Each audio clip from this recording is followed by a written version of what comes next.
Buongiorno a tutti e bentornati a Liberamente, variazioni e scorribande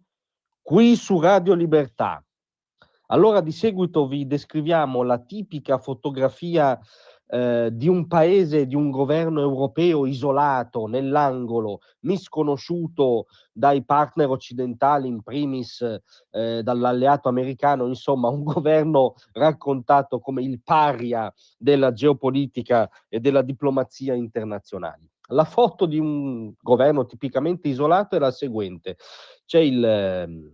presidente del Consiglio in questo caso, quindi il leader di questo governo, al tavolo con da un lato il vicepresidente degli Stati Uniti, J.D. Vance, dall'altro lato la presidente della Commissione europea, Ursula von der Leyen, dietro le bandiere italiana, americana e quella europea, e il presidente di questo governo medesimo è il padrone di casa di un incontro trilaterale col vicepresidente della potenza americana e la presidente della Commissione europea. Ecco, sì, non ci siamo svegliati male. In questi giorni il mainstream, gli analisti dotti, i giornaloni ci volevano convincere che il governo italiano, il governo che ha organizzato il primo vero faccia a faccia ai massimi livelli tra istituzioni americane e istituzioni europee dopo la cosiddetta tregua sui dazi implementata da Donald Trump, è bene che questo governo fosse isolato e residuale e non contasse una cippa. A non contare una cippa ormai sono le suddette analisi dei suddetti dotti, ma perché sono infettate a monte dal pregiudizio ideologico ormai esplicito.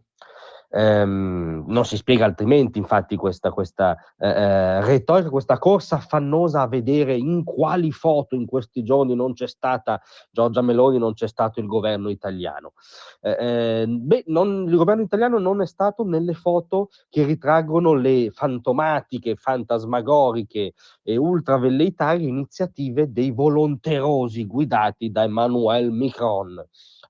scusate, ma ormai è, come dire, più fedele allo spessore del personaggio la versione Micro. In quelle foto Giorgia Meloni e il nostro governo non c'erano, e noi aggiungiamo per fortuna, invece sono i protagonisti, mettono a disposizione il luogo della prima foto di dialogo autentico dopo la prima fase della guerra commerciale tra Stati Uniti ed Europa. Perché è una buona notizia che non ci sia stato il governo nelle foto in cui invece secondo loro signori era un dramma che non ci fosse? Perché il nostro governo, la maggioranza di centrodestra, per fortuna, non segue l'iniziativa dei volonterosi segnata da un velleitarismo alla radice. I volonterosi, ricordate, nascono per fare a meno dell'America, se no addirittura andare contro l'impostazione americana, anzitutto sul dossier della guerra in Ucraina, ovviamente, ma come se potesse esistere un protagonismo di questi leaderini europei,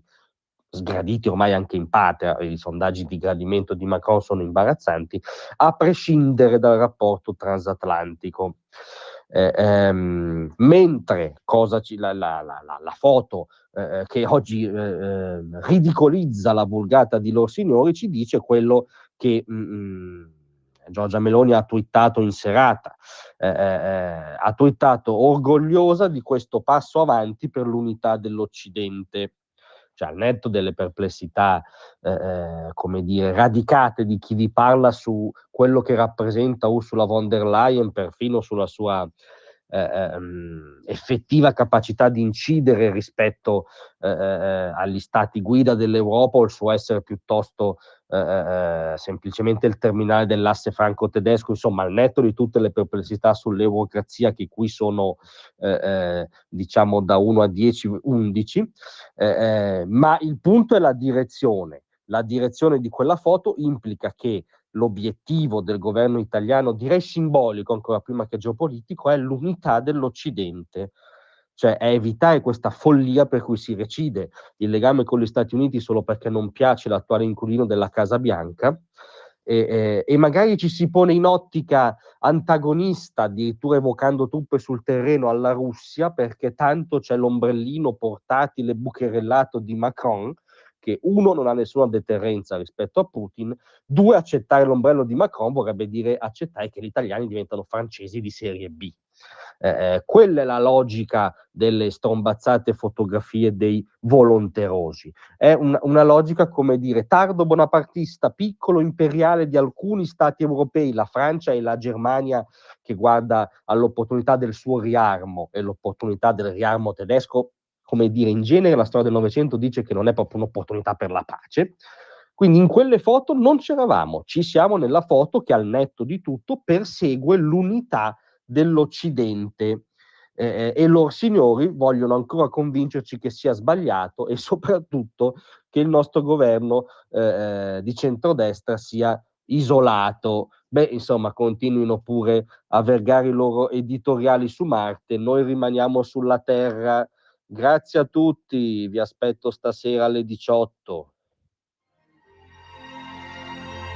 Tra un manifesto e lo specchio